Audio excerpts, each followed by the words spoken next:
ఉమ్మడి నిజామాబాద్ జిల్లాలో రోజు రోజుకు రాజకీయ సమీకరణాలు మారిపోతున్నాయి. అధికారంలో ఉన్న కాంగ్రెస్ బలం పెరుగుతుండగా గత ఎన్నికల్లో ఓటమితో డీలాపడిన బీఆర్ఎస్ పార్టీకి షాకుల మీద షాకులు తగులుతూనే ఉన్నాయి. 10 సంవత్సరాలు అధికారంలో ఉన్న బీఆర్ఎస్ గ్రాఫ్ అసెంబ్లీ ఎన్నికల తర్వాత ఒక్కసారిగా పడిపోయింది. జిల్లాలో బీఆర్ఎస్ నేతలపై గురిపెట్టిన అధికార కాంగ్రెస్ పార్టీ ఆపరేషన్ ఆకర్షకు తెరలేపింది.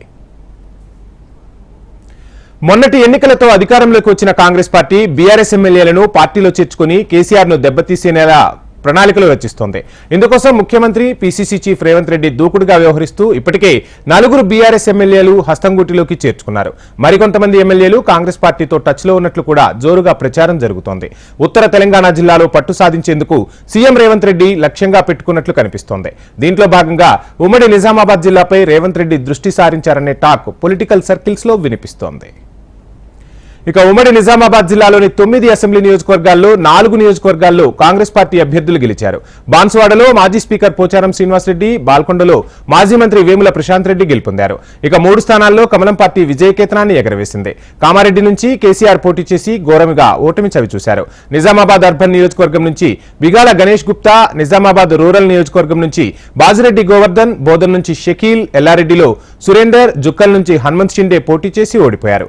పార్లమెంట్ ఎన్నికల్లో బీఆర్ఎస్ అభ్యర్థిగా పోటీ చేసిన బాజిరెడ్డి గోవర్ధన్ ఓటమి చవిచూడటమే కాకుండా డిపాజిట్ సైతం కోల్పోయారు. ఇక ఉమ్మడి నిజామాబాద్ జిల్లాలో బీఆర్ఎస్ గెలిచిన 2 స్థానాల్లో బాన్సువాడ ఒకటి కాగా ఇప్పటికే బాన్సువాడ ఎమ్మెల్యే పోచారం శ్రీనివాసరెడ్డి కాంగ్రెస్ కండో కప్పేసుకున్నారు.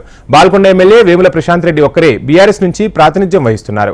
మరోవైపు వేముల ప్రశాంత్ రెడ్డిని కూడా కాంగ్రెస్ పార్టీలో చేర్చుకునే ప్రయత్నాలు జోరుగా సాగుతున్నాయి. త్వరలోనే ఆయన కూడా కారు దిగి హస్తం పార్టీలో చేరే అవకాశం ఉందనే చర్చ పొలిటికల్ సర్కిల్స్ లో వినిపిస్తోంది.